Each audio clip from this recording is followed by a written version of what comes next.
All right, let's try this again. I think River Dave was a little worried that he was going to make the mistakes on it, and I ended up accidentally ending the video.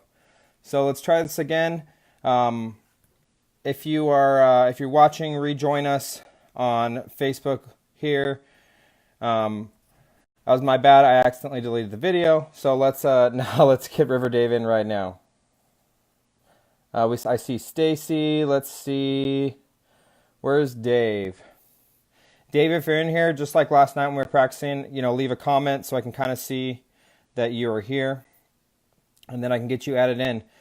This show is brought to you by River Dave's Place.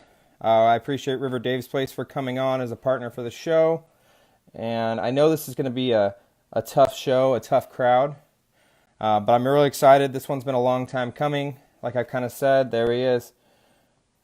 All right, so let's get...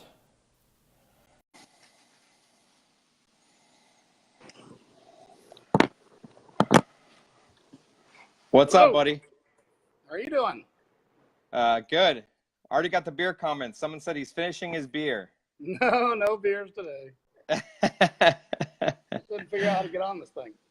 Well, we talked last night, and you thought you'd be the one that have a hard time, and then I started it, and 30 seconds in, I deleted it on accident. So now we're doing this thing. It went a lot smoother than last night. Yeah, little product placement there for you. There you go. I got this one. I need some other RDP stickers though. So Not a problem. those are my favorite ones though. So Absolutely. Got it. Replica Graphics made those for me for the Lickety Split guys. I think I'm wearing your guys' shirt too. Yep. So Yep. we already got the RD sucks comments going. So let's get right into this thing. We talked, I think I went through our list of stuff that we talked about last night. Okay. And there was over 100 topics. Oh, shit. Some of my topics and some of your topics were the same. Okay. But, 100 topics. So, I mean, this is just going to be part one for all the listeners, just so you know. I'm sure this is going to roll into a part two. We've got a lot to talk about. And then also, hopefully in the future, we'll do some roundtable type podcast stuff like Dave wants to do. So, where did River Dave start? Why did they call you River Dave? Let's just go right into it. So I joined a website called hotboat.net back then. It wasn't even a .com. Back in June of 2001, and I found the forums, and I wasn't on it before that, but I had heard the site had just gone from like a pay site to a free site. Yeah. And I was reading all the threads on there, and I was thinking to myself, yeah, this is pretty cool, man. It was just kind of entertaining to read it, and it wasn't a huge website back then. It was kind of a smaller website. Anyhow, long story short, this guy wrote this question, and I just happened to go through the exact same thing with my old Nordic, so I had the answer to it. And I actually said to myself, I'm only going to post on this one time. And so I sat there, and I was trying to think of a name, and I said, well, fuck it, I like the river, and I'm Dave, so River Dave, right? So I made the post, and then I made another post, and then I made another post, and pretty soon I was like horribly addicted to that thing. So that's where the name came from. And then eventually that led, after we talked about this last night, after many websites and many forums, led into what is now your own home, River Dave's Place. Yeah. Previous to River Dave's Place, we actually started, I started a couple other different forums. I helped a guy named Jay start HavaSuBarney.com, and then I also started one with this guy Keith Locklear and another guy Jim Denda called River Rat Live. There was an OP60 forum, and then I started River Dave's Place, and that was a little over 10 years ago. River Dave's Place, at the time that I started it, wasn't actually meant to ever be a big forum. When we started out, we didn't even have a social section in it, what we call the lounge. It was actually just a kind of a personal forum for me and my friends to kind of post builds and cool shit, things going on around Yeah. there. Like a way to keep in touch with all your friends. And, it wasn't private or anything, but it wasn't like we were going out trying to make it huge either, So. Yeah. And look what it's turned into now. Well, that was a little bit by necessity. Again, so I was back on Hotboat back in the day, and I had my little River Dave's Place thing, and Chris Davidson, the owner of Speedboat or Performance Boats back then, he went through kind of a thing with his brother where his brother bought a hot boat, and Chris went his other way, and he started performance boats. So Chris asked me to help him start performance boats. So I helped him get that going, and I was actually writing for the magazine for a while. And then me and Chris had a separation of the ways, as you would say, a little later in life. And so I started making RDP a little bigger. And it was a pretty good sized forum, but it was nowhere near what it is today. But it wasn't really ever like a business or a money-making forum. I was always doing it for fun. We did have a couple advertisers, but that's because they diehard wanted to advertise on it. Yeah. And anyhow, I was a machinist. I ran an aerospace machine shop, and we specialized in weapons for the government, prototype weapons. I did guided artillery and wing deployment kits for torpedoes and all sorts of weird stuff like that. And about 9 years ago, about 8.5 years ago, some of you guys might remember Obama made a big speech on TV that he was downsizing the military. And when you're in the prototyping game for the military, obviously my customer list was like 2 customers. One of them flat said we're going out of business. The other one said we don't know. And so I hung out for about 6 months, and I was like, this building's going to sink me. So we left Carlsbad and actually moved into my family's house in Parker. We stayed there for a little bit and tried to buy a toy barn, but those guys aren't, guys down there that have all the money, they're not selling those toy barns. They just put them on there so the wives don't bitch at them anymore. And actually made 2 full price offers, and both of them were rejected. So that'll tell you how that works, right? And anyhow, the wife said she didn't want to live in Parker, so we came up here, and I found a house with a garage big enough that I could put my personal machines in it, and been here ever since. So the first couple of days here, I drove around Havasu, and I was like, well, I'm a machinist, so I'll go find some industry. But back then, that was kind of like the heart of the recession. And I don't know how many people know this or not, but Mojave County was actually the 3rd poorest county in the nation at that time. And so to say there was like no jobs anywhere. I mean, with my qualifications, I couldn't even get hired at Circle K, So I went over to Sterilite, some of the big plants, and the wages they were paying wasn't going to work out. So I looked around at the assets, and I started doing some oddball machining for some people around here. And I took River Days Place and started going around and taking pictures of shops and telling them I could bring them work, and it kind of panned out. Did you ever think 10 years ago that you'd end up in Havasu? Would you ever imagine that you'd live there?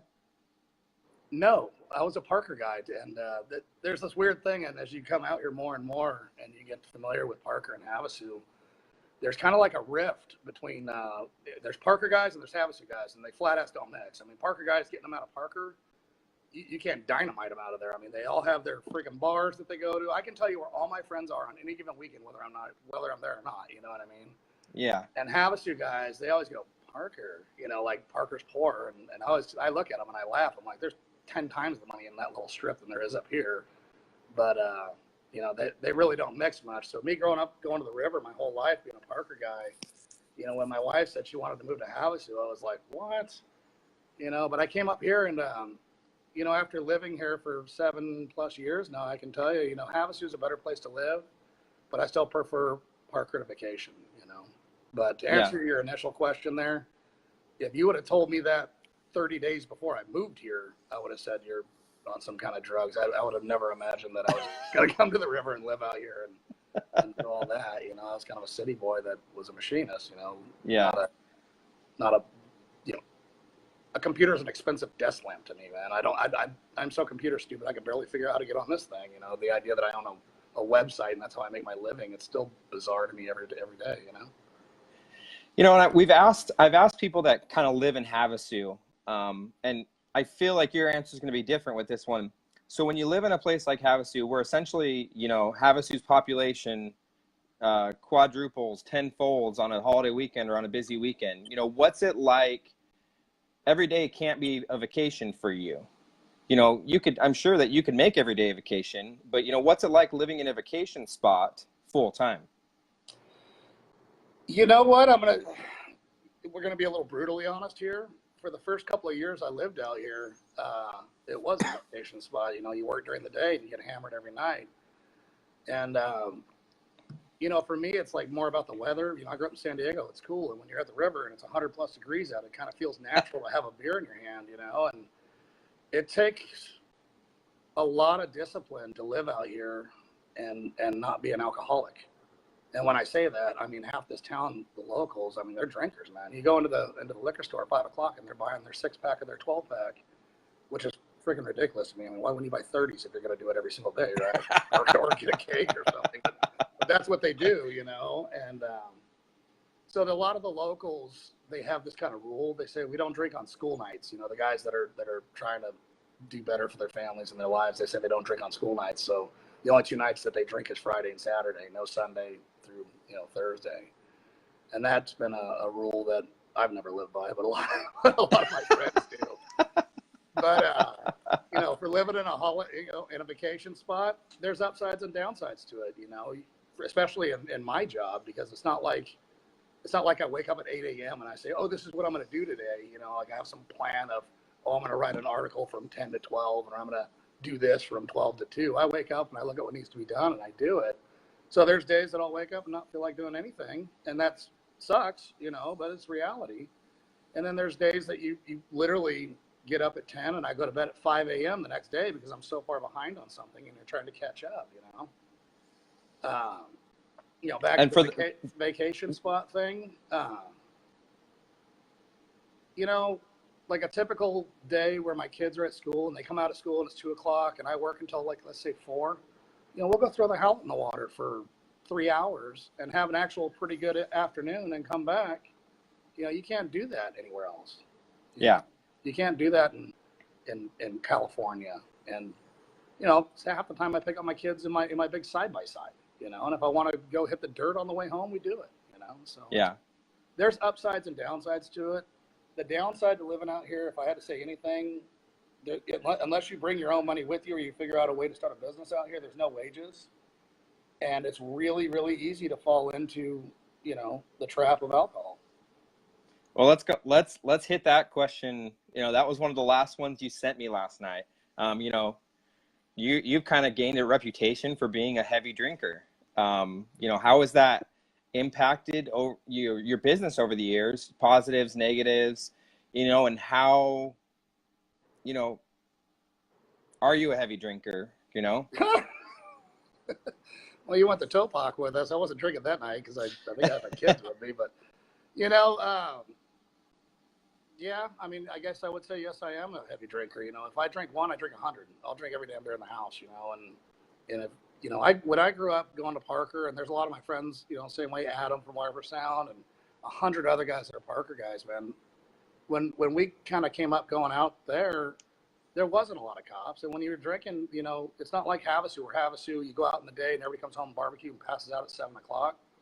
Parker's a marathon. I mean, things don't even start happening until 8 or 9 o'clock at night, you know. And you don't get home in the boats till sometimes 3 or 4 or 5 back then, because they do floating parties and float all the way home. And, you know, so yeah, you get home and you'd be stumbling up the stairs and stuff. But, you know, the ups and downs of drinking and partying and all that, again, being brutally honest, it's done more good for me than bad. You know, I mean, look at, I would have never had a name River Dave and turned it into a website and everything else if I wasn't throwing big giant parties at my house all the time. If half the boat manufacturers weren't coming down and drinking with me all the time, you know, I mean, so it kind of depends on what you're doing, you know what I mean?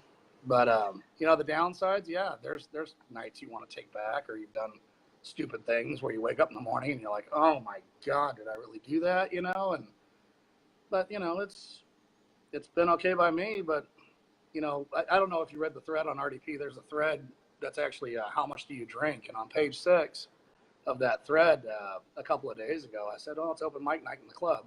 And the story that I wrote was so long, it actually took 4 posts to post it all. And it's the story of my entire life, from drinking, you know, at 12 years old with my older brothers, all the way up until where I almost, you know, I had a blood pressure issue at Basha's a few days, about a week ago.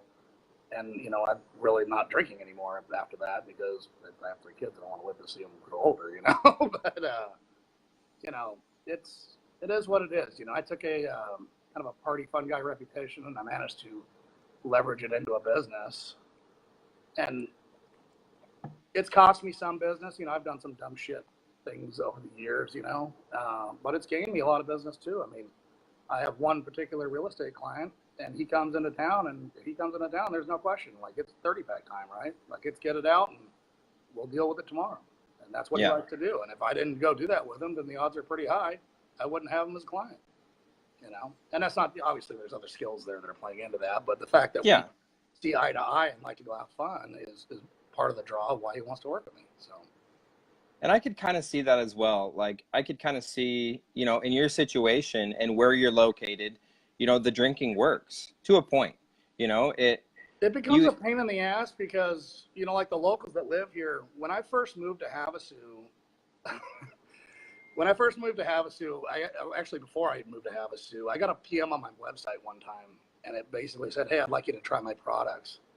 And the guy was Chip Romer of Romer Beverage, which is the Budweiser distributorship for the entire western state of Arizona. And I was like, "Well, what products are we talking about here?" And he goes, "Well, it's Budweiser, you know." And so next thing I know, the Bud truck's showing up with pallets. You know, literally they're offloading the stuff in hand trucks into my house in Parker. And I ran that program for a couple of years. You know, when I came to Havasu, I had commercial refrigeration that me and my buddy Paul Gooding had. They were these giant coolers, the big slide coolers. I think pulled 750, 800 beers, you know, and they were completely full. And when I first moved here, God, man, I can't even tell you them all now, but I mean, half the AC guys in town, the plumbing stuff, they all come over here in the garage and drink beers for about 3 hours every single night. You know what I mean? Yeah. And eventually I had to shut that program down. You know, I had a kid, and my wife's looking at me like, "Really, Dave? Every night?" It's been like a year, you know, not like a couple of weekends. And, you know, God bless her. She's the most patient woman in the world to put up with me. But, you know, so we had to shut that down and kind of get it under control. But well, Stacy just commented. On that. Stacy just commented, "Everyone tell me when I should take him the beer in the garage so the interview can really heat up." Yeah, right. Right. Now it's just iced tea and product placements today, baby. For those that are, I'm going to say this right now, for those that are leaving questions in the comments, I'm going to say at 7:30, I'll go back through and we can answer for some of those, because we've gotten like 2 topics in, which doesn't really matter. Let's just go into that one. Tom Lee, what's the future of River Dave's Place? That is a great question. And if we're being honest again, what I would like to do is to take what we have and try to, you know, I run my business a lot different than everybody else. Okay. So if you're another media outlet in this industry, and I don't care who you are, I'm not picking on one or all of them or anything else, but if some manufacturer or some business that's kind of shady goes and hits one of these guys up to advertise, they're going to take their money every time and they're going to say great things about them, right? I, on the other hand, don't do that. No offense to Syed Commander, but you're not advertising on my website. You know what I mean? And there's a whole gaggle of these guys that I would just never let them do it because it's not worth the drama, right? To me. Yeah. So what I'd like to see happen more into the future is I have, you know, if in current status anyways, if you see an ad on my website, I believe in it. But as I move more towards the future, I'd like to pull some of that back and make money in other areas so that when we do our boat tests and we do our product reviews, people can't say, you know, well, of course that one got a good review because they advertised with him. You know what I mean? And I think the more that you do that, the more credibility there is. So the way that I'm planning on achieving that is I have my IT guys working on several different fronts right now. One of them is actually like a paid classified system. One of them is an event registration kind of calendar thing.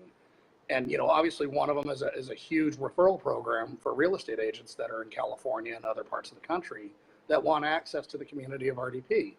And, you know, there's nothing wrong with that. If you vet a realtor and the guy's good and you have a community of 100,000 people and somebody wants to move to Coeur d'Alene, Idaho, and that guy sells them, you know, then absolutely we should get paid for that. And the dollars and cents are so great in that frame that I think I could turn RDP into basically, you know, kind of a media giant, you understand what I mean? Where it's not completely reliant upon 10 manufacturers' dollars, you know what I mean? Yeah. So I mean, essentially, essentially you want to take over the world with RDP. I want RDP to keep growing, and I want RDP to, you know, yeah, I mean, honestly, basically, I would be totally happy when Zuckerberg finally completely kills Facebook. I want to be the last one standing. You know? So, what's the next Well, one? okay, so people want to hear some boats. And so we had some pretty good questions. We have some pretty good like topics on boats that Dave kind of brought up. Are you a Shiata guy or a Halleck guy? Thane, if you're watching. No, I'm a Shiata guy, man. I grew up in Parker, and one of the first articles I actually wrote for Performance Boats tells the story of that. You know, my dad had a 21-foot Galaxy Day Cruiser, which was basically a Tahiti Splash with a Mark 260 IO, right? And we were down at Bad Knocks one day, and, you know, the way I was raised by my dad is, you know, the boat comes up, you kind of go help him tie it up, you know. And this twin turbo Shiata came up, and I was like, holy, you know what I mean? Like, this is the deal. You know what I mean? I wanted one of those since I was like 8 years old. And it was just kind of frustrating being in a Merc 260 Alpha Drive boat going, you know, 50 miles an hour, and the water would get rough and you'd slow down, and one of these Shiatas would go by you doing 110, pulling two skiers and not even caring. You know what I mean? Like, so I'm a diehard Shiata guy through and through. You know, if the house burns, catches on fire tonight, everything's getting out of the way, and I'm hooking up my Shiata and it's coming out. You know, and I do love my Howlet. My 270 is it's a boat that I've also always wanted, especially in my later years in life. You know, it's a smooth riding boat. It's got a ton of room underneath.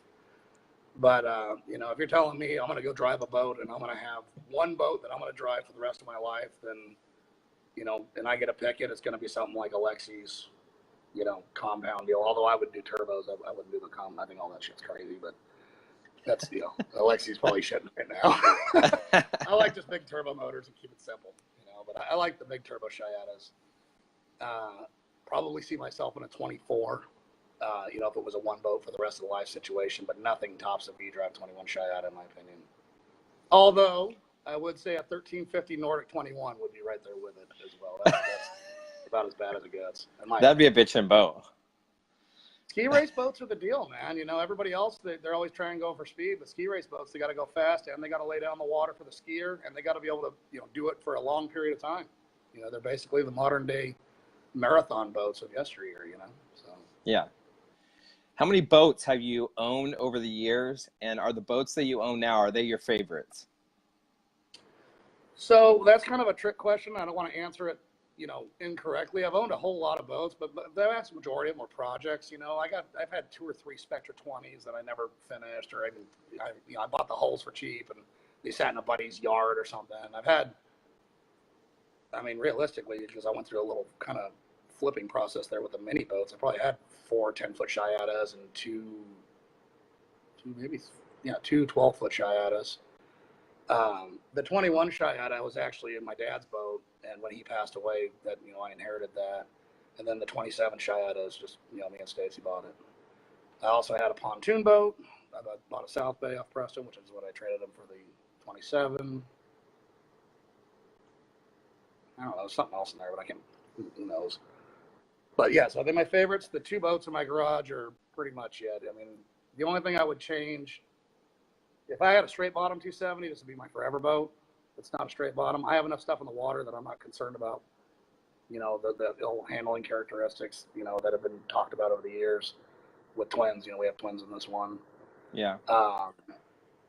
But, you know, I never thought I'd say it growing up in Parker, but I think a 30 or a 33 Howlet might be in my future, you know. But yeah, I mean, honestly, for my 2 favorite boats growing up, 21 Shiata and 27 Howlet, I mean, that's pretty hard to beat from a Parker guy standpoint. So, I enjoy walking in my garage every night looking at them. How does that sound?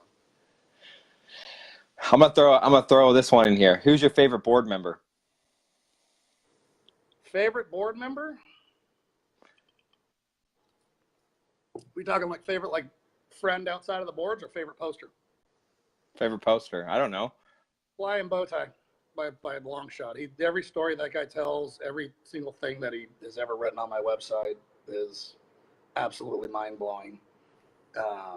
Just the old world knowledge and everything else. Ironically enough, you know, a lot of guys give him shit, but I love T. Forceful, man. Watching that guy go through his projects and, you know, You know, how much is, you know, he's got a very graceful way that he's gone to spamming my lounge to sell his projects over the years. But I don't care, man. I love watching the projects. And, you know, he's done enough for my website over the years with the tutorial posts on how to do this and how to do that. And the sheer entertainment, you know, when he filmed, when he went to go buy that 121 Chiata, and he got into it with this guy. You know, guy says it's perfect. He goes, this isn't perfect. And literally, like, almost got in a fist fight on camera. I laughed so friggin' hard watching that video and some of his other videos that he's made. You know, there's so many great posters on that website. You know, another one, Go Fly. He doesn't, you know, he's out traveling the country right now because he's enjoying the life with his wife. But, you know, back in the day, you know, he was doing a turbo or a blower or something for a 2-stroke outboard. He's making everything in his own machine shop. You know, I love custom stuff like that and seeing people think outside the box and do things like that. Racy was another one that's double throwdown. You know, like, that guy built his own throttle pedal for a welder and made it Wi-Fi. And he built every single part of it. Like, he did the coding to the Wi-Fi to the welder pedal. I don't know anybody that can do that stuff. He can give me $1 million, I can make that happen, you know? So there's a lot of really cool things. And I can't say that there's a favorite or not a favorite because each one has their own thing, you know what I mean? Like, you know, Tom's pictures, you know, Pink Taco or Tommy Gun Images now, we just recently changed it. I think he's trying to become more professional now, which is good. What, Pink Taco's not professional? I guess not. But, you know, his pictures and you know, even J-Bo, as much as me and him love each other on Facebook with the politics. Speaking of which, hey J-Bo, jump right there for you. You know, Jay's pictures I've always thought were amazing. That, you know, there's just RDP is so, it changes day to day, right? Like, so it's kind of hard to say. That's a great question though. I wasn't prepared for that. That was actually, you know, one of the listeners, watchers came up with that one. And, you know, Tom, it's kind of funny because when I did Tom's show, you were the one kind of throwing in the questions in the middle. And, yeah, well, that's because you I know Tom and I wanted to have fun with him. You know? Tom just brought up a question that I don't think we had on our list. But, you know, what is your favorite boating event and why? Damn, that's a good one.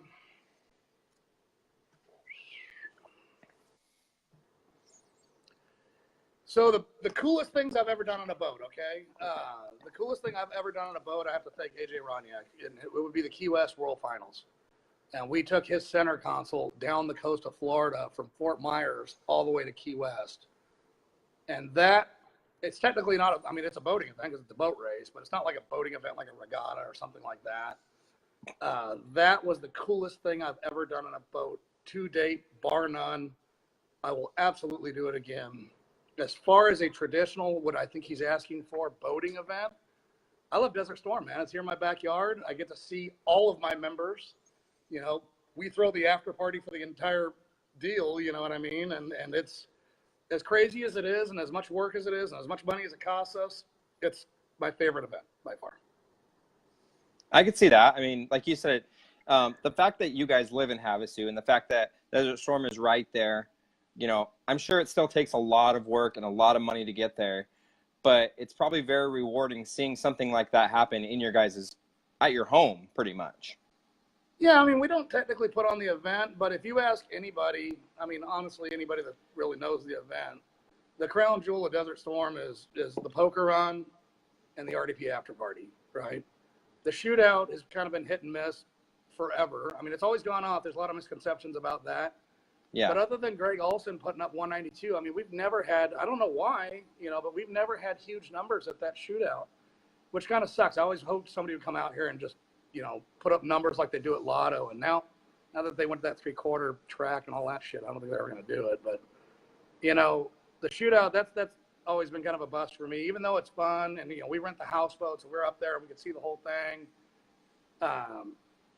The two highlights of Desert Storm for me are you know, watching the poker run, because we go and we do a big raft up with everybody. And there's other people, you know, River Whips, they do their raft up, and there's a whole, you know, finagle of raft ups up and down that deal.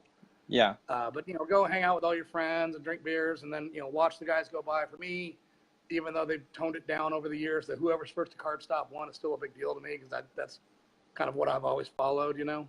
Yeah.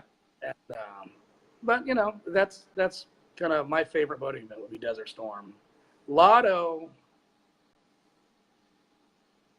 if you're on a boat, it's a badass event. If you're on the land, it sucks. And thank God for Adam Serafin. I don't know if he's watching or not, but we get to ride around with Adam and his badass Outer Limits all the time.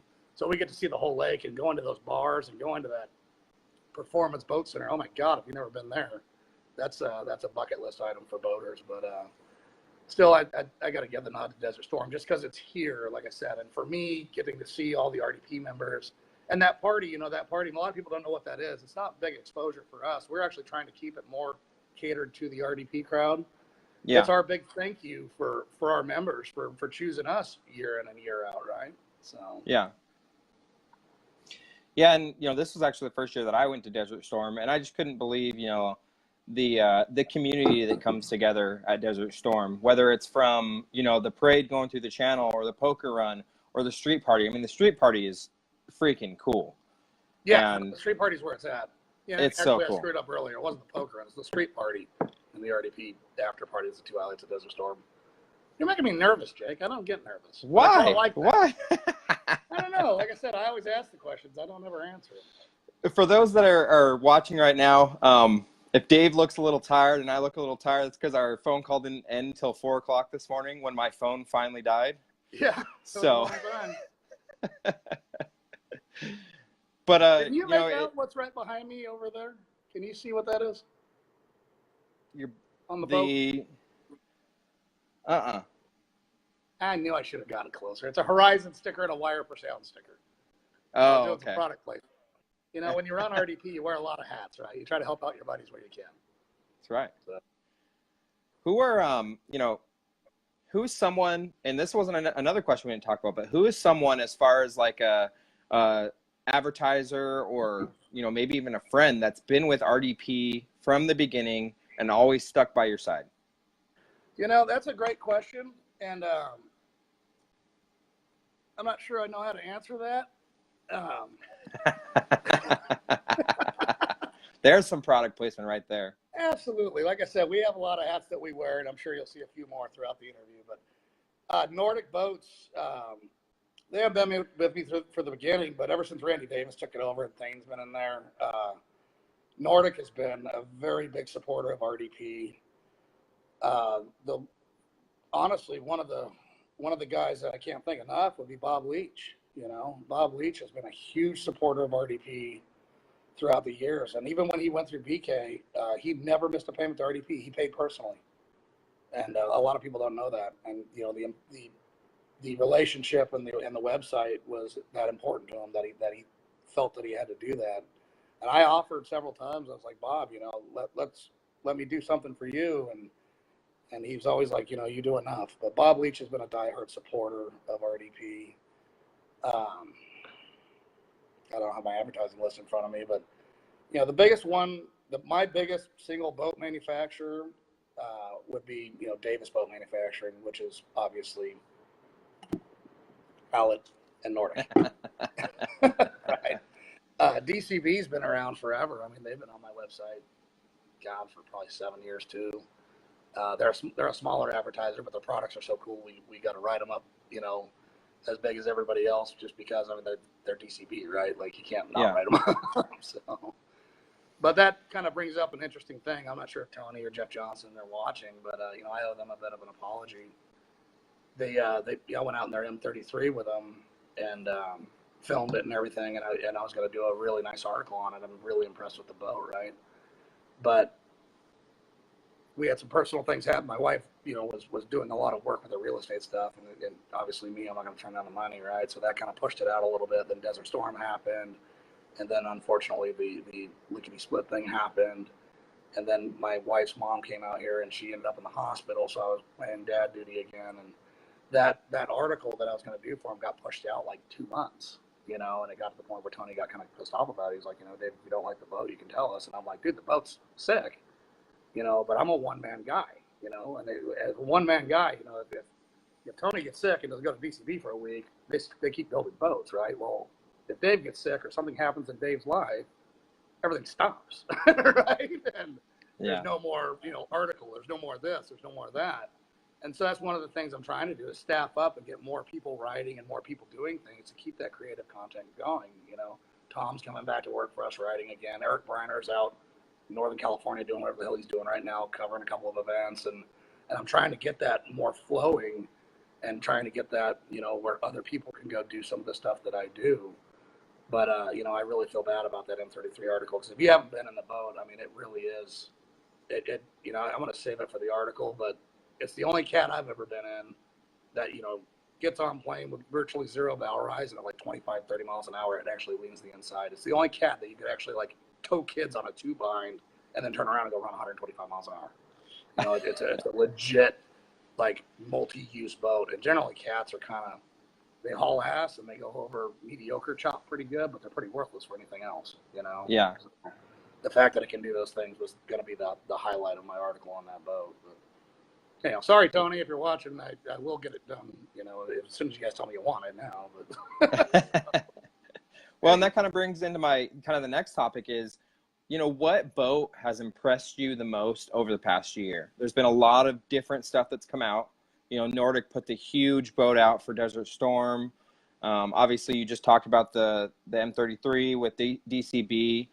You know, as far as like a good all-around boat, you know, what boats family, really impressed young you? man with a lot of money. I mean, there's a lot of different categories there. Myself, I know there's a lot of different categories. you know, if I'm a baller and, you know, I think an M35 with 860s, you know, it doesn't run 170 or you know, whatever it is, but the maintenance intervals are over double that of a 1350, and the boat still runs damn hard. You know, I mean, that's a great package.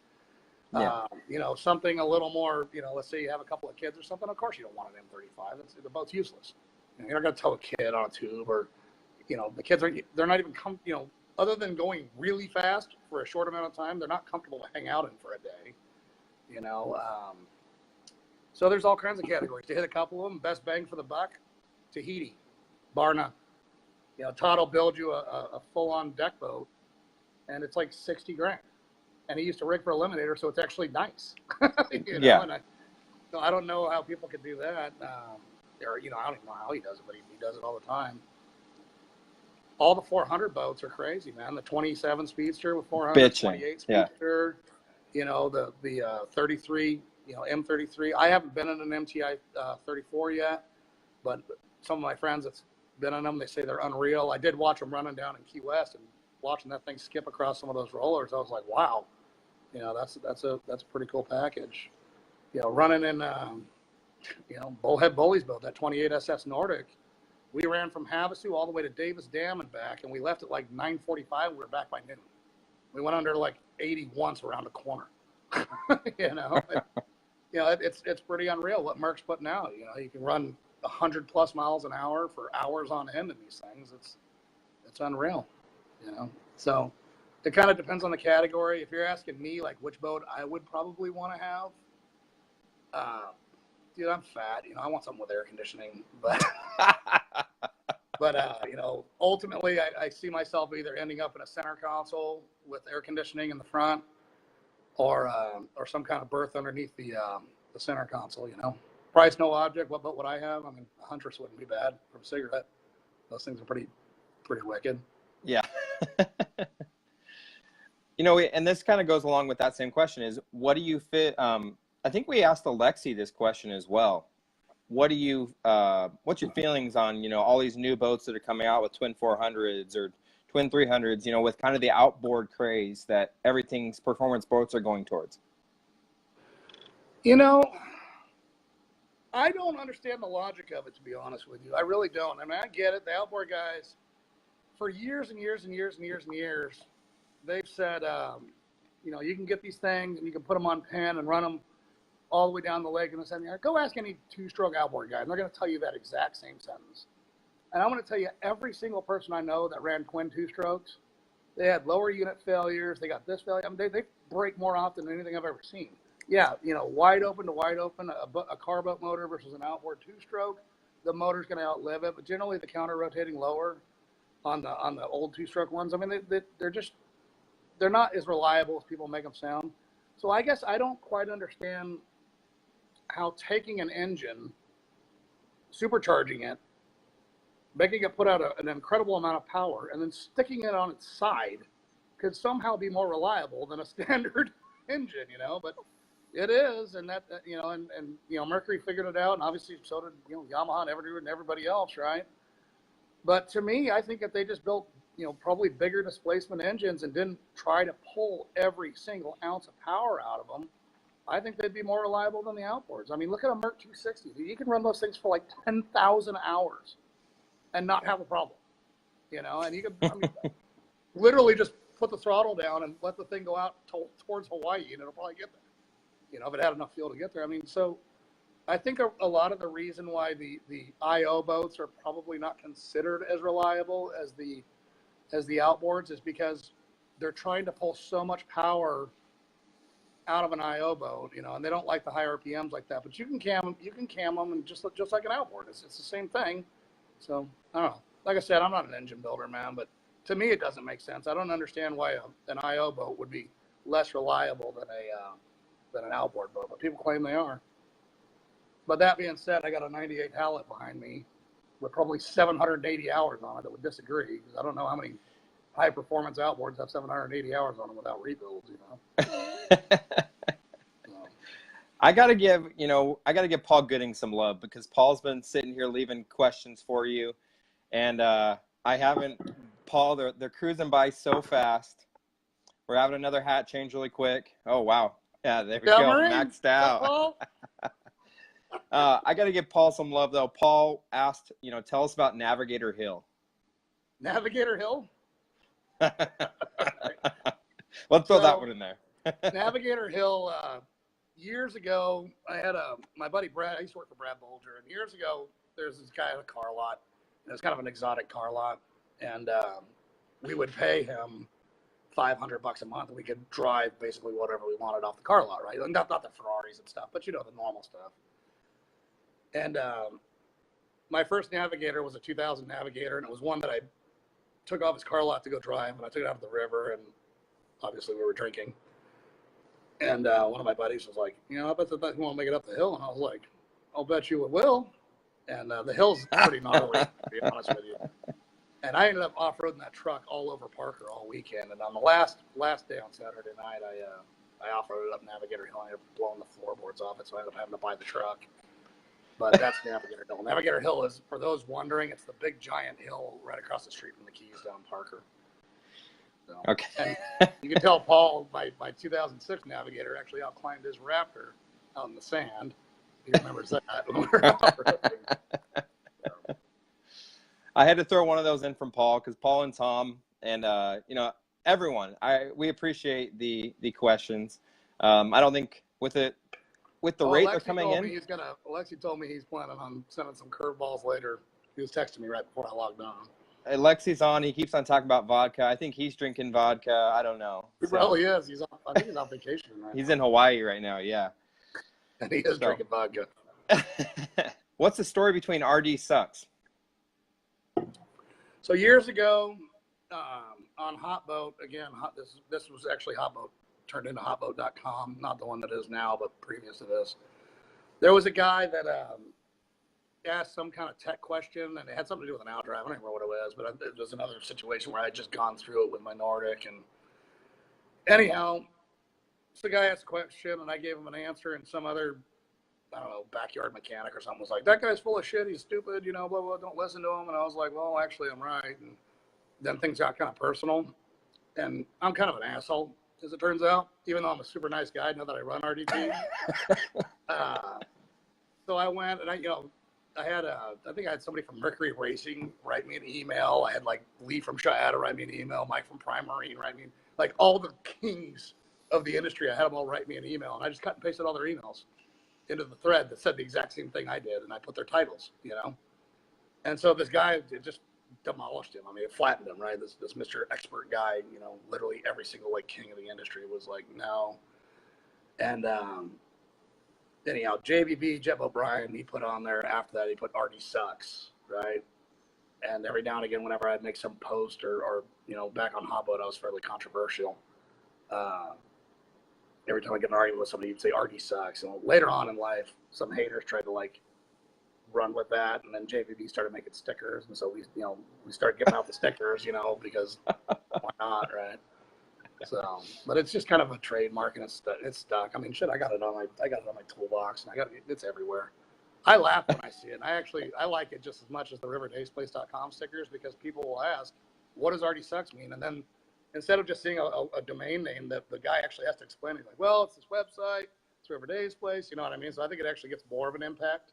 Yeah. Kind of that way. So it's funny how you can, and I feel like you're really good at this, at taking, the hate and making it into good. So, well, part of especially running RDP, I guess you would say, is kind of like handling all the politics that go on. You got to make sure that all your guys are all represented there. Horizon, Preston, Tina, how you guys doing? And it's yeah, there's some haters out there. Honestly, I got past all that a long time ago. And there's a couple of guys out there that probably dislike me for whatever reasons, but dude, you can't make an omelet without breaking a few eggs, right? I've never gone out of my way to intentionally do somebody wrong since I've owned this website. And if there's situations where maybe two members get in an argument, and you got to pick one, right? Like they're not going to coexist. It doesn't matter how hard you try. yeah. So you kind of like just lay ground rules, like, dude, the next guy that does this shit, is gone. And sure as shit, somebody will do it, and that guy's got to go. And well, then maybe that guy hates you forever, but it's not me that he hates, even though he would hate me if you asked him. But it's the situation that he hates, right? Yeah. So I don't know, man. You can't let it keep you up at night, And I got like I'm not gonna get into who it is, but there's this guy like from 20 years ago that literally like to this day is like crazy fucking stalker guy, right? Like he used to like PM Tom on Facebook and shit, and it was like, dude, nobody cares, you know what I mean? Nobody gives a shit. Grow the fuck up, So I don't know, like for me, I try to get more about the boats and the articles and the fun and the beers and the chicks and the good times and the parties, and you can't like focus on that stuff, you know what I mean? Like, and honestly, as big as RDP is, I mean, it's, I told you last night, we're 95,000, 96,000 a month right now. Yeah. And if I got like 3 guys on the internet that hate me, dude, I'm killing it, like Trump's kicking ass and half the country hates him, so, like if 3 or 4 guys, dude, fuck them. I won't listen. This is a question that it's popped up probably 150 times now, and I'm just going to say China buffet. It's a post on my website. I went and talked myself eating into this stupid China buffet restaurant here in Havasu, and I'm fairly convinced that my review of that restaurant is ultimately what put them out of business.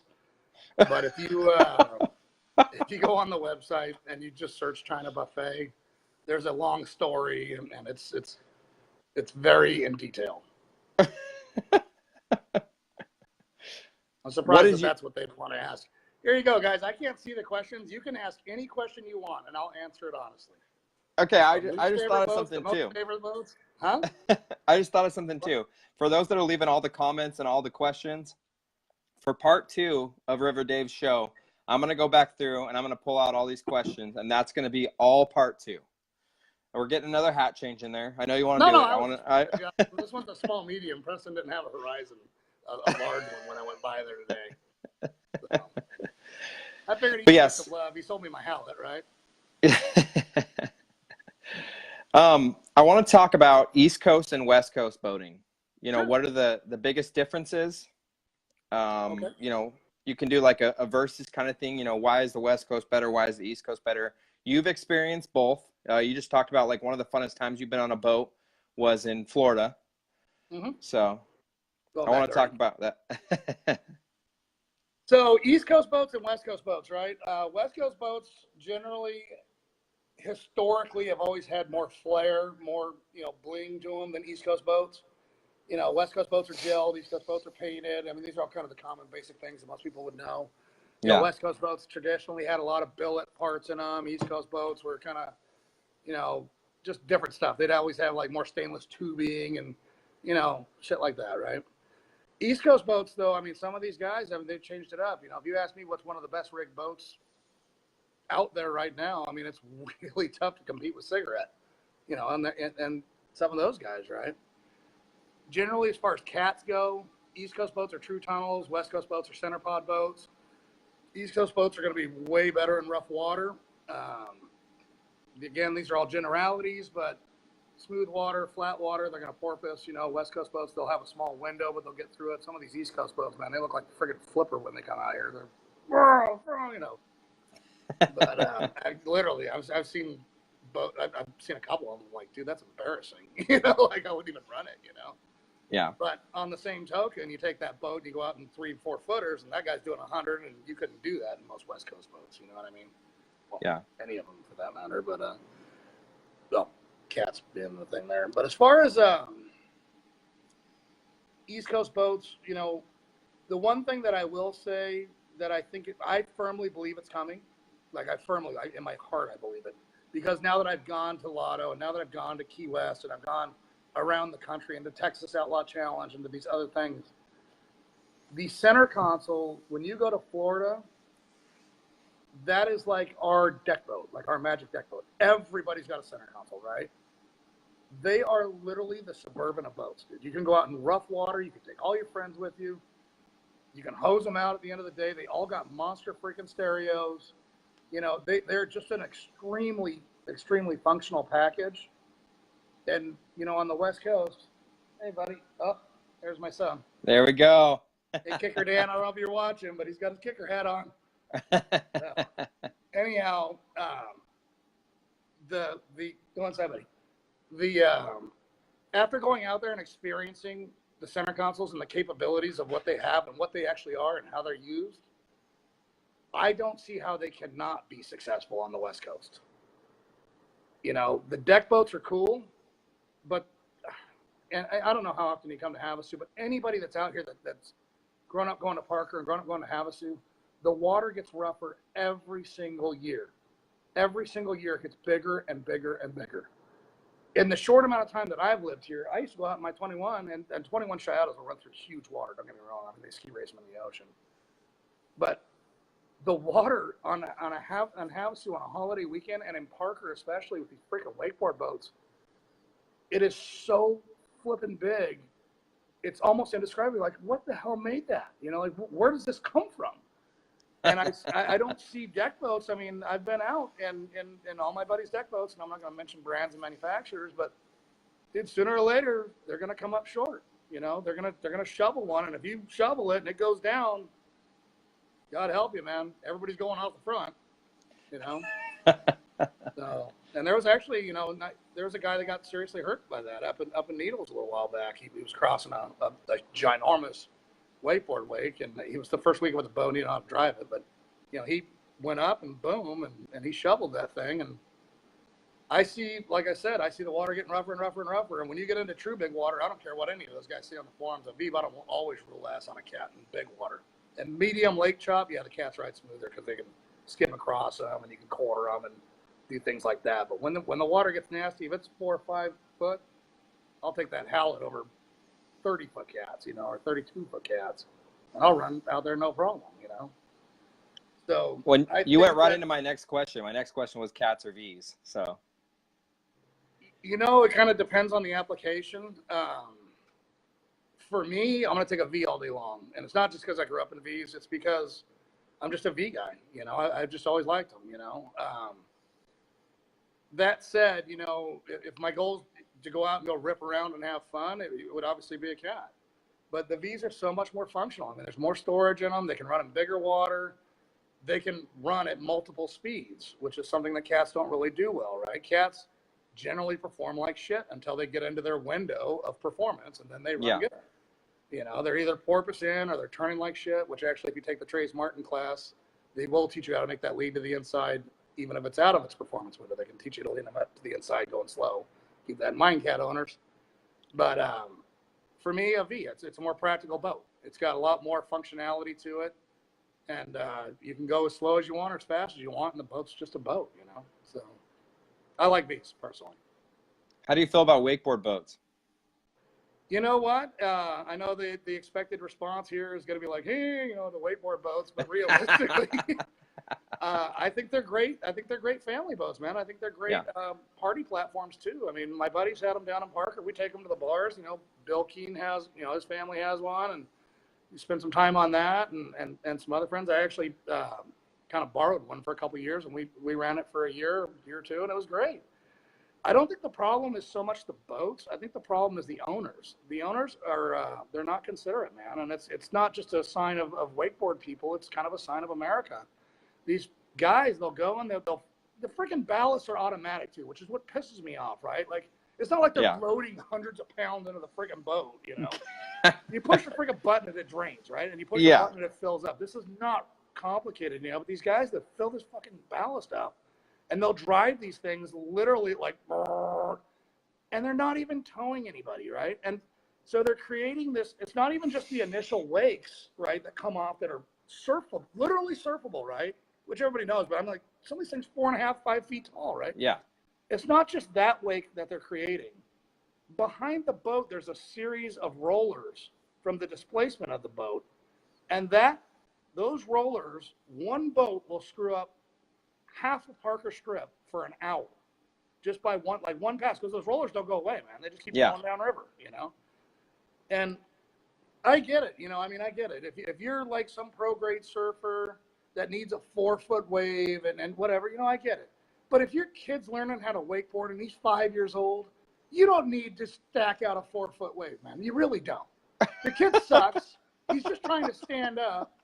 And the bigger that wave is probably just scaring the shit out of him anyways, Yeah. So, I guess I don't understand why they got to do that. And especially in places like Parker where there's bars and there's docks, these freaking guys, man, they'll buzz the docks. They'll put boats on top of the freaking dock. It happens. Ask any of the bartenders down there. It happens probably once or twice a week, and they'll go by, and it's like, God damn, dude, really? And I'll tell you, I'm probably the most conservative right-wing guy you've ever met in your entire life, but I swear to God, there's going to be government intervention if those guys don't knock it off, because somebody's going to either get hurt, like that guy Needles, he got pretty hurt over that deal. Somebody's going to get killed, or somebody's going to get severely beat up to the point where it's going to make news or something, and people are going to say, okay, we finally have to do something about that. And that is a scary, slippery slope, because if you open that can of worms of, well, that wake's too big, where does it end? What wake's too small and what wake's too big? I know goddamn well my Halleck puts off a massive wake when it's getting on plane. It's huge, you know what I mean?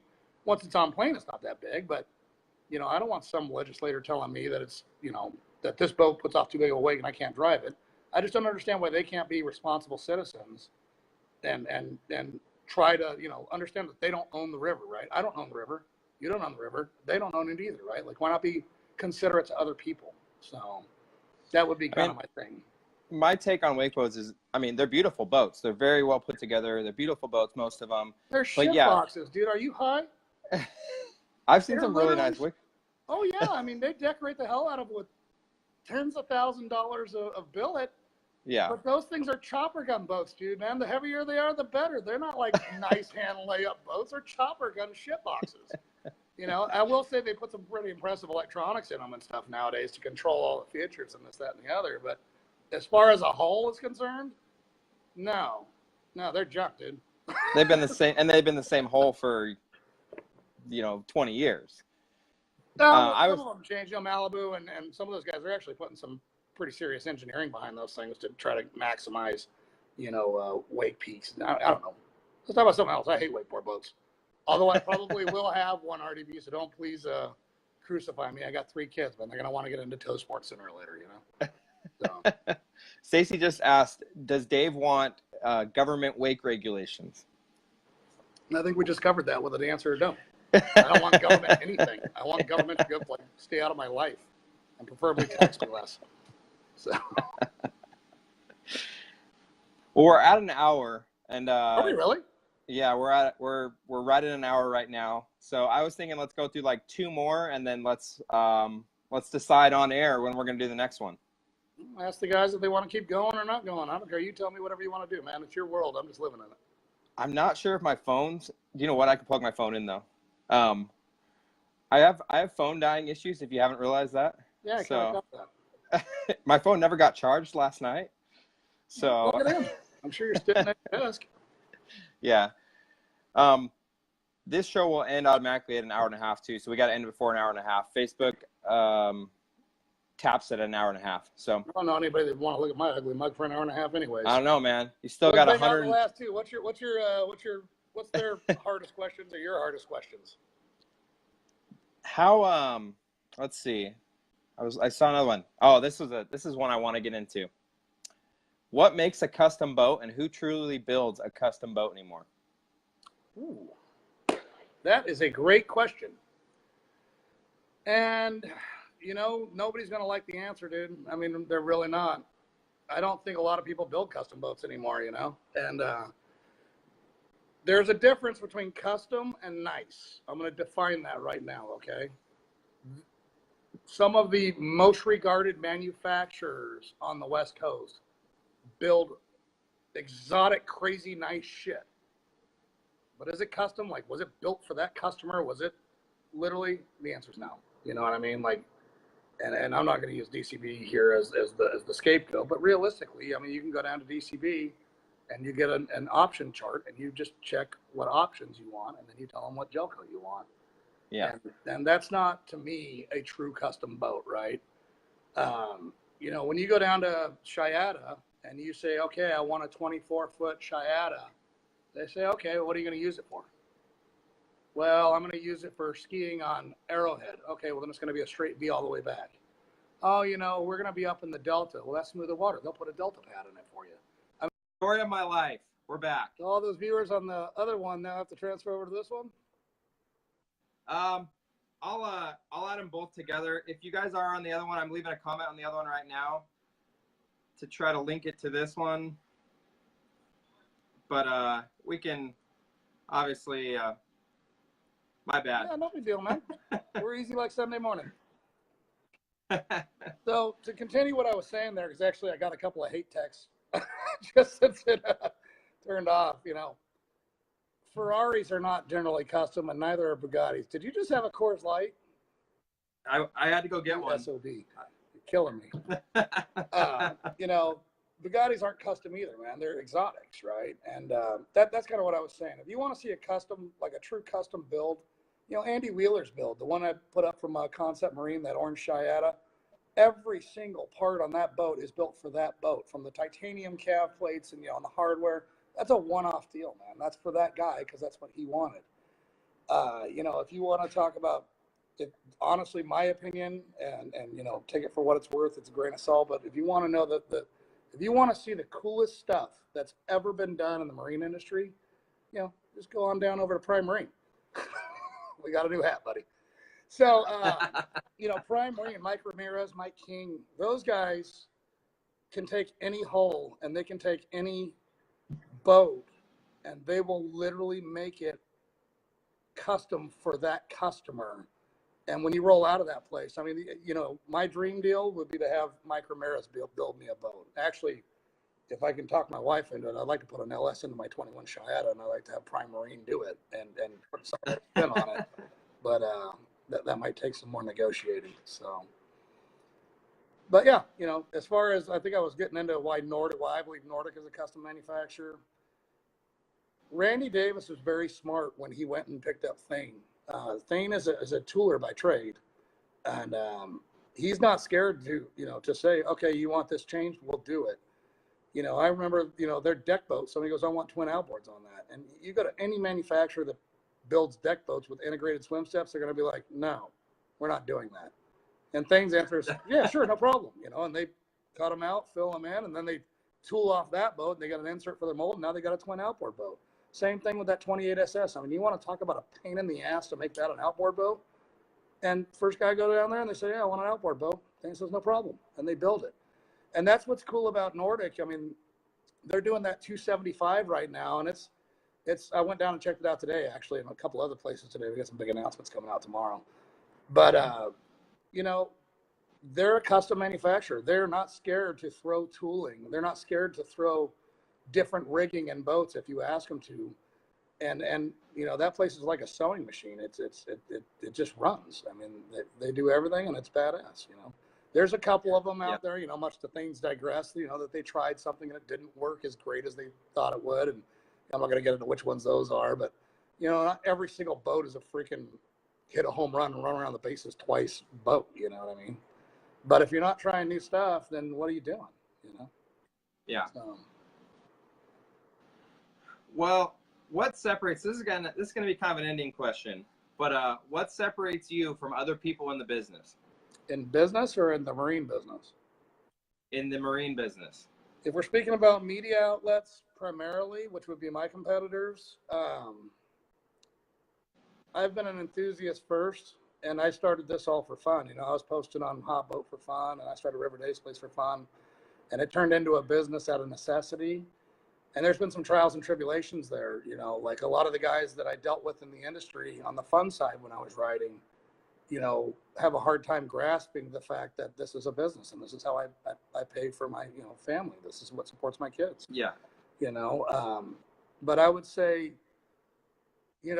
especially with media outlets,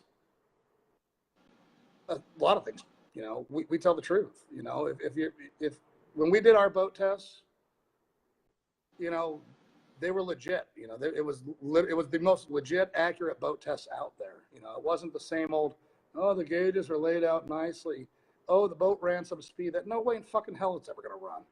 You know what I mean? Like, we put a radar gun on that thing and I got video of all of it. If anybody doubts anything, I'll show them the video, And I will say that, I've been out in people's boats and they're like, what'd you think? And I'm like, well, could be better. I'm not scared to tell the truth with things like that, even though sometimes it does, obviously cause problems. But I personally won't bend integrity for money. I don't think it's worth it. I think that if you lose your integrity, if you lose people's faith in what you believe in, then what you have is nothing. You know what I mean? And I think it's a short path to failure. And I'm not going to pick on any other media outlets out there that do this stuff. And there's only a few left that do it anyways. But, I bought a boat based off a magazine article. I bought a boat literally based off a Hot Boat magazine article. And me and my dad bought it. It was a 1998 22 Nordic. And it was beautiful. And then the test said, it ran on the bubble and it ran this and it ran that. And we pretty much bought it just because it was like, dude, we sat in at the boat show and it was like, and I'm showing them, we're reading the thing. It was like the cover boat on the magazine. And, this is badass, and shit, we paid the money. We got the boat. And that goddamn, and since things took over, they fixed that boat, by the way, just so everybody knows. But that goddamn boat porpoised so fucking bad, it was barely drivable. It was literally barely drivable, right? And so I'm sitting there and I'm like, well, maybe he's, wrong prop or something. Try all these different props. We couldn't get it working, right? And we were stupid enough that we ordered, we took the 310 horse 454 out of it and put a 385 in it, which like compounded the problem, right? And I remember going to Nordic, and Lonnie Fluent worked there, and then Orville was still there. And I towed the boat up there. I'm like, dude, this thing's fucked up, man. Like, it doesn't run. And Orville didn't even know why I was there, but he saw the boat pull up in the parking lot. He goes, that boat doesn't porpoise. And I said, well, I guess I know why you're here. You know why I'm here. Like, and Lonnie goes, oh, Dave. And I said, let's go down to the lake, man. You show me how to drive it. And obviously they would never do that. You know what I mean? And I actually told the truth about that boat on Hot Boat. They was like, what do you think of your boat? I said, I think it sucks, dude. It porpoises. But it's ours now. And so we fixed it. We ended up making a whale tail for the outdrive. We're machinists, so we can do that. And we got it fixed and we got it working. But Nordic, this is the previous Nordic. I want to clarify that Nordic was so pissed off at me about that they would not sell me parts for that boat. I used to have to go to Doug at Alco to order parts for my own freaking boat because Nordic wouldn't sell them to me because I told the truth about a boat online. It's like, come on, man, really? If the boat sucks, don't put it out. Fix it, So I would say that's the main difference between me and the media outlets, and I don't want to pick on Chris, but goddamn, the guy never even had a boat, Brett Bain, their main writer, the guy hates boats. Ask him, he'll tell you. I hate boats. And he's the guy writing the articles, It's like, come on, dude. Ray's an enthusiast. He's an enthusiast. He used to race for Levy Craft, and he's the best thing that ever happened for the magazine. I can tell you that because he actually got it. I think he revived it. His his energy and his passion for boating really revived that, you know, and I think actually his energy revived Chris's energy as well. You know, Chris is a hell of a publisher. He's a great publisher, but he's not a powerboater. You know what I mean? You know, his family was huge into powerboating back in the day, but he personally really wasn't. He bought a deck boat a while back, so I think it might have changed now. But, you know, for me, growing up on Parker, riding in boats, driving boats, and having friends in the industry, and, you know, I'm so fat and lazy nowadays, I don't work on them. But, you know, back in the day, you know, wrenching on boats and things like that. And, you know, we're not scared. If you go to the back of my Chiata, there's a billet whale tail and small billet calf plates. You know, I made all that. When I got this boat, it had a minor handling issue, and we fixed it. You know what I mean? I didn't go take it all over the world to try to have somebody else fix it. I fixed it. You know, and there's not too many people in this industry, from the coverage part of the industry, that would do that. You know, guys like Bob Teague, the guys that test, guys like Alexi. You know, well, shit, yeah, they own giant marine shops, and they all have machine shops, and they can do it, but they're not the guys that are the media outlets either. So, you know, they just kind of work for them. What would you say to someone that is lurking on River Dave's place, but maybe hasn't joined yet? You know, I get it, dude. It's intimidating. There's a lot of that, you know, the circle of clowns, I guess you'd say, and a lot of those guys have been on there for 8 or 10 years, and they all know each other, and I mean, they talk to each other like old family, and but when I say family, I mean sometimes family's dysfunctional as well, you know. I mean, I love my community. I honestly, I can say this, right? I'm on more forums than probably anybody you know, right? Car forums, off-road forums, you know, pool playing forums, you name it, and I'm not scared to go on a forum and be like, hey, what's up? You know what I mean? Because I own a friggin' forum. But I've also seen on forums, you know, like when I joined a pool playing forum, those guys don't know me. You know, they don't know anything about River Dave's place or the fact that I own a forum. And I went on there and I was just being my normal self, and the group kind of, you know, circled the wagons a little bit. And I was like, dude, what the fuck, you know? And I can see that because a lot of these guys talk every single day, and it is kind of that little group, right? Well, by little, it's thousands of people, but you know, there's probably 300 or 400 power posters that are on there every single day. And, you know, I get it. It's intimidating, but I think that people would find that River Dave's place as a community is more welcoming than most other forums. You know, if you go on there and you post like, hey, you know, this is where we boat and this is what we do, you know, people are pretty receptive to that. You know, if you go on there and you're like, trying to start crap with some other member in the first post, you know, yeah, that's probably not going to go over, you know, so well. But I don't, you know, to me, it doesn't matter whether they join and post or they just lurk, you know. I can see the numbers both ways, you know. Obviously, if my numbers are at 96,000 per month right now, you know, our actual hard numbers, I don't have them in front of me, but I want to say the last I checked were like 17,000 members. You know, so it's almost like a 5 to 6 to 1 ratio of lurkers to posters, you know, or members. Yeah. Lurkers to posters is probably more like 10 to 1 or more, you know. So, you know, I meet them all the time. I really do. You know, it's funny at Desert Storm and stuff. A guy will walk up to buy a hat, and the wife will walk up. And, you know, I've heard the same thing probably 500 times, you know. My husband sits on his iPad every single night. He won't even pay attention to me because his goddamn website, you know, and I'm like, dude, you know. But I don't know. Like I said, I wouldn't be scared to join it, you know. And I think it's a pretty welcoming community. I think, you know, a lot of people have a lot of perceptions about communities. And I think a lot of those perceptions don't really apply to my website. RDP has done so much good for so many people. I got so many stories of people it's helped and careers that have been furthered because of it. Even my own story, man. My youngest daughter, Summer, the top of her head blew up when she was a baby, like a big swollen thing, and it could have been meningitis, which is like a death sentence, right? And so we were completely freaked out, and the baby's in the ambulance. It's going to you know, the Children's Hospital in Phoenix and all this other stuff. And one of my members goes, "Hey, man, I'm on the board of the Children's Hospital. When you arrive there, it's, you know, like you're in good hands, right?"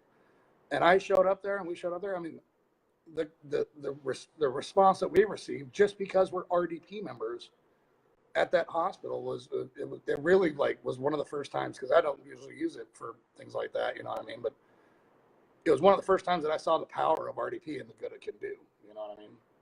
So you telling that story, like legit, I just got the chills, because I mean, that's really what it is. You've had a huge part in building this community around you, and that's really what it is. It's community. It's Stacy just said, the RDP family. yeah. And these are friends that you might only see them once or twice a year, but they become family. Yeah, absolutely. And some of these guys, I've been talking to them for so long, that stuff. Stacy always, she's in the other room right now, but she always laughs because she'll meet somebody at a boat show or Desert Storm or something. They're coming out to buy clothing, and she'll say, "Oh, last week and they're like, oh yeah, you were in Vegas, or you were over here, and this, that, and the other," because it's already online. And she says it kind of spooks her a little bit sometimes because people know so much about us. But I know a lot of these guys kind of the same way. I mean, and there's literally hundreds of posters on there, and I can tell you so much about their lives and trials and tribulations, both highs and lows. We've had a few members lose children over the years that were, just unfortunate circumstances, and we've had a few members lose wives. And then obviously there's members where there's, newborns coming into the world, and people's kids' first boat, there's a guy named Phil Velto. He doesn't post too much anymore, but PVHCA. And I think it's Becky's son, or, it's related to Phil somehow, but he got his first boat and he was excited about it. He's mechanically inclined, and he posted on RDP, and he has literally gone through this boat from bottom to top and done every single thing himself. He recently sold it, got a better boat now, but to watch that is really pretty cool, to watch somebody go from nothing to making it his own and making it run tip top, and then going and graduating to the next boat and the next boat and the next boat, So that's, that's pretty cool. There's a lot of cool stuff. So it is really cool. And I got to give a shout out to, you and Stacy and RDP, because a little story is right after I did my last show with Tom, which was actually a few weeks back now. Dave texted me seconds after the show ended and said, I love what you're doing. I'm in. And so I got to give kind of a shout out to you for believing in what I'm doing and, kind of latching onto it and helping me. Every conversation we've had has been, it's uplifted me and it's helped me. It's inspired me and made my brain work in different ways, which is what I need right now. Okay. And so I got to give a shout out to you and to Stacy and, the whole family. I'm not much of a poster so far on the forum. I'm getting there, but I've been a long time lurker, and it's cool to be a part of, this movement, I would call it. So it's only going to get bigger and better, man. I mean, that's the point, right? So yeah. Any other good questions from the members, or you want to hit any one more hard topic before we call it a night? Or since we started this thing over, are we doing part 2 right now already, or what are we doing? No, let's schedule part 2. When do you want to do part 2? So those that are listening, they can kind of know where to find the show, and how to be a part of it for part 2. Because obviously I'm gonna have to go back through 600 comments on the first show and pick out all the questions. Does this really have any comments? I can't see anything. 600 comments. Jeez. Yeah. I don't know, man. Any day works for me. I'm easy like Sunday morning, like I said. Wednesdays at 7. What day is today? Thursday? Today's Tuesday. Yeah. So this is part of the problem of running RDP. It doesn't matter if it's Saturday or Sunday or Tuesday. It's all the same day. Dude, I don't care. Tuesday, Wednesday. Give it about a week to digest and kind of formulate whatever things you want. Ask them if they got any. Anybody have a hard question for me? I mean, here's your chance, man. You got me off guard. This is the last question of the night of part 1. Sure. I'm gonna finish up my RDP hat. Who do you hate the most? That's the first one that came through. Who do you hate the most? Dude, I don't hate anybody. I love everybody. I know Grads is a pain in the ass, and that's who they're expecting, I'm going to say. And I'm going to tell you something about Grads. He's a troll. He loves to get a rise out of people. He's not he's a Democrat, so he's mentally ill, but, he's not a bad guy, man. If you need help or if you ever need assistance with anything, he's the first guy that would help you. When he found out I was buying my wife an iPad for her birthday, and he's got some connection to Apple, and he's like, Dave, let me get you the iPad for you. you know, and way cheaper. He didn't have to do that, you know. And this guy had banned off my forum like literally every other week, you know. So I would have gone with a tougher question than that, but Well, we'll save the tough questions for part 2. sure. Let's shoot for today's Tuesday, but let's shoot for next Wednesday for part 2. Mm-hmm. So for those that are watching, next Wednesday, same time, same place, you'll find part 2. And you can still, if you guys have questions for Dave, add them in the comments of this show, add them in the comments of part 1 of this show, and I'll write them down. So how do I get this off of Facebook and onto my website? Because I know that was the big request I had on my forum. I will. I'll pull it off right now, and then we can talk after this what format you want it in or whatever, and it can go right to your website. Just put it on YouTube. Okay. Or Vimeo, any of the hosting services is fine by me. Okay, I'll do it right now. All right. Thanks so much, Jake. Thank you, everyone, for tuning in. It's been fun. See you next week. See you, bud. Bye, guys.